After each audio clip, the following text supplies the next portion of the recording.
Sveikučiai!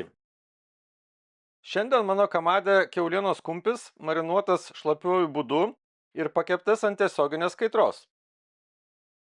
Neseniai kėliau video apie marinavimą ir mane maloniai nustebino rezultatas, kai marinuojant tiesiog su vandeniu, druska, pipirais ir česnakais, gaunamas labai neblogas rezultatas. Šį kartą bandau tokį metodą su kiauliena.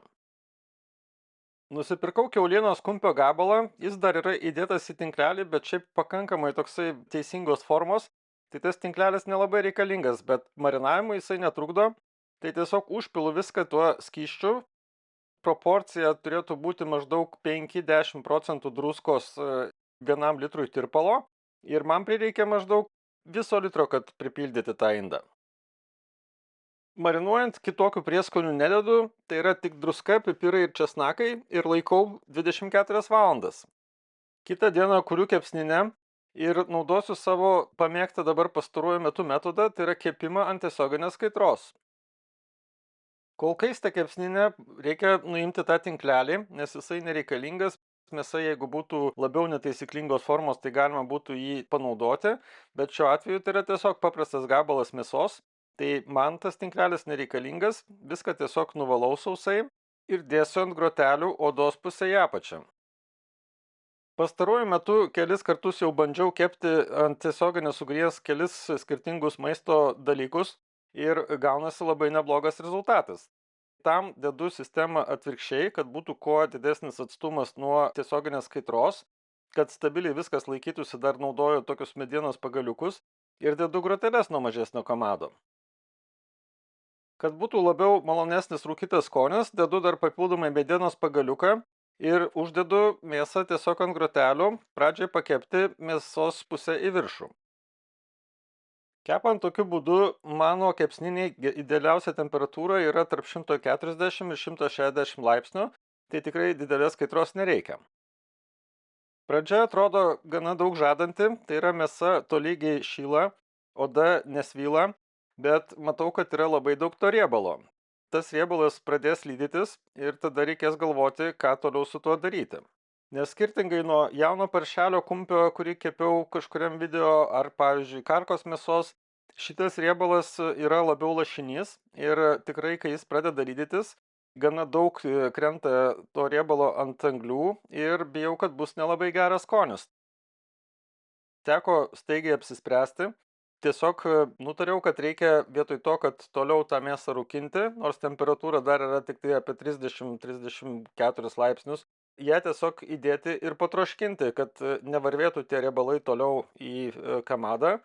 Dedu tiesiog į tokį metalinį indelį, dar papildomai įdedu šiek tiek lauro lapų, įpilu šiek tiek skysčio, kad būtų truputį alaus ir dar pabarstau prieskoniais, kurie suteiktų daugiau šiek tiek skonio mėsai.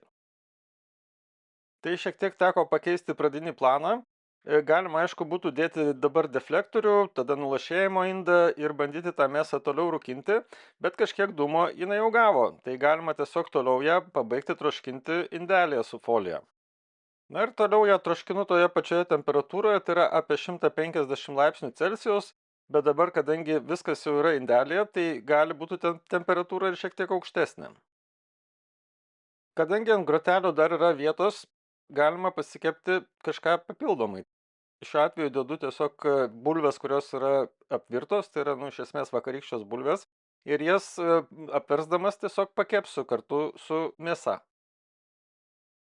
Apkepant bulves galima daugiau atidaryti kepsninę, kad šiek tiek jos apskrustų, bet persistengti nereikia, tai neturėtų temperatūra labai smarkiai pakilti.